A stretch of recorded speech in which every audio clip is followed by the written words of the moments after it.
साथियों, बजट में एक और बड़ा बदलाव आया है। 2014 से पहले ऑफ बजट बोरोइंग पर बहुत अधिक चर्चा होती थी, लेकिन अब ऑफ बजट रिफॉर्म्स की चर्चा होती है। बजट से बाहर नेक्स्ट जनरेशन जीएसटी रिफॉर्म्स हुए, प्लानिंग कमीशन की जगह नीति आयोग बनाया, आर्टिकल 370 की दीवार गिरा दी, 3 तलाक के खिलाफ कानून बनाया, नारी शक्ति वंदन अधिनियम बनाया। साथियों, बजट में घोषित हो या बजट से बाहर, रिफॉर्म एक्सप्रेस लगातार गति पकड़ रही है। अगर मैं पिछले 1 साल की ही बात करूं तो हमने पोर्ट्स एंड मैरीटाइम सेक्टर में रिफॉर्म किया, शिप बिल्डिंग इंडस्ट्री के लिए अनेक इनिशिएटिव लिए, जन विश्वास एक्ट के तहत रिफॉर्म्स को और आगे बढ़ाया, एनर्जी सिक्योरिटी के लिए शांति एक्ट बनाया, लेबर कानूनों से जुड़े रिफॉर्म्स को लागू किया, भारतीय न्याय संहिता लेकर आए, वक्फ कानून में रिफॉर्म किया गया, गांव में रोजगार के लिए नया जी राम जी कानून बनाया।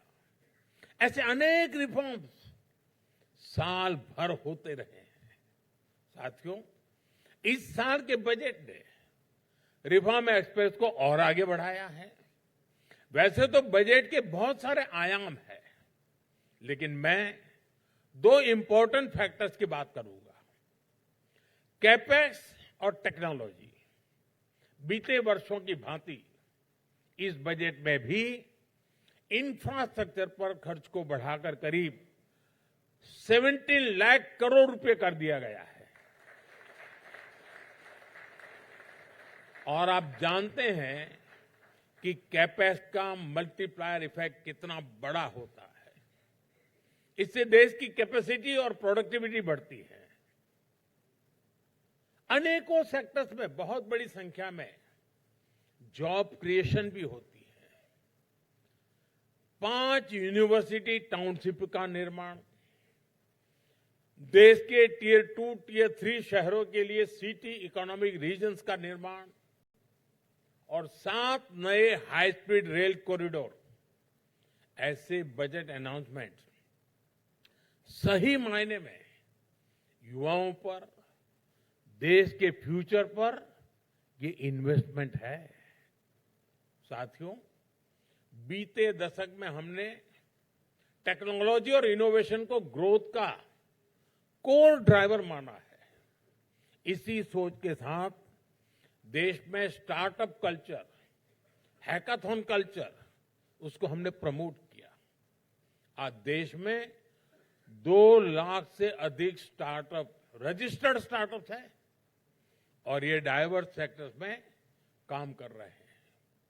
हमने युवाओं को प्रोत्साहित किया, देश में रिस्क टेकिंग कल्चर को पुरस्कृत करने का भाव जगाया और परिणाम हमारे सामने है। इस साल का बजट हमारी इसी प्राथमिकता को और मजबूत करता है। विशेष तौर पर बायोफार्मा, सेमीकंडक्टर और एआई जैसे सेक्टर के लिए इस बजट में महत्वपूर्ण घोषणाएं की गई है। साथियों, आज जब देश की आर्थिक ताकत बढ़ी है तो हम राज्यों को भी उतना ही ज्यादा सशक्त कर रहे हैं। मैं एक और आंकड़ा आपको देना चाहता हूं। 2004 से 2014, 10 साल, इस दरमियान राज्यों को टैक्स डिवॉल्यूशन के तौर पर 18 लाख करोड़ रुपए, 18 लाख करोड़ रुपए के आसपास ही मिले थे 4 से 14 तक, जबकि 2014 से लेकर 2025 तक राज्यों को 84 लाख करोड़ रुपए दिए जा चुके हैं।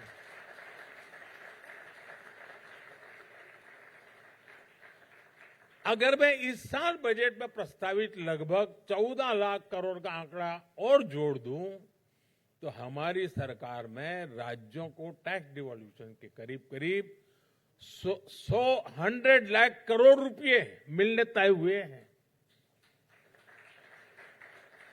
ये राशि केंद्र सरकार की तरफ से अलग अलग राज्य सरकारों को मिली है ताकि वो अपने यहां विकास के कार्यों को आगे बढ़ा सके।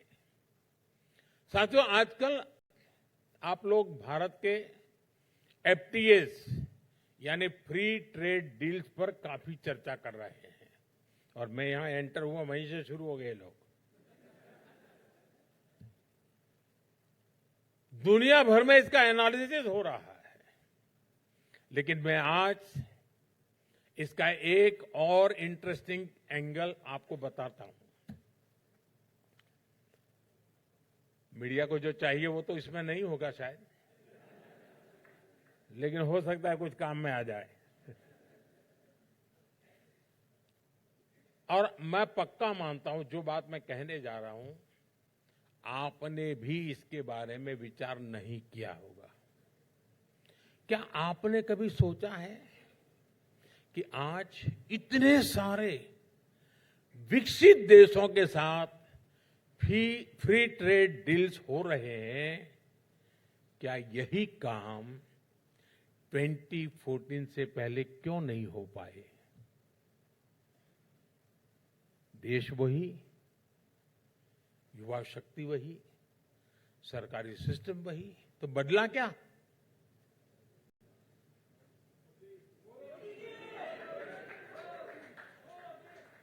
बदलाव सरकार के विजन में आया है, नीति और नीयत में बदलाव आया है, भारत के सामर्थ्य में बदलाव आया है।